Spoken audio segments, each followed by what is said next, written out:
Well, many across the state line have picked up the pieces from recent record flooding. Some still have to worry about the water. Some local farmers fear the wet fields will cost them harvest time.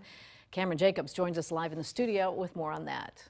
Mimi, this year's floodwaters are finally receding, and as local farmers get ready for planting season, patience may be the most needed tool for a bountiful harvest. We still like to see 105 to 115 days of good, solid growing season. In order to get the most out of their growing season, local farmers want to have seeds in the ground by May 20th and no later than June 1st.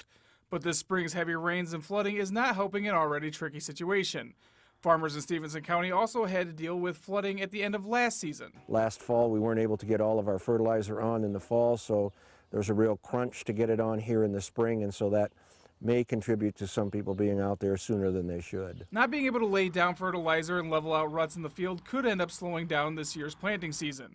Steve Frick tells me right now he is just being patient, and he thinks other area farmers are doing the same. To make sure that those wet spots that we had in the fall are dried out and that we don't overdo being out there early, because that contributes to compaction and things that we don't want out there either. Margaret Bardell actually stopped renting out a section of her farm because it flooded so bad every year. Not ethical to just plant, take out your crop insurance and wash it down the river.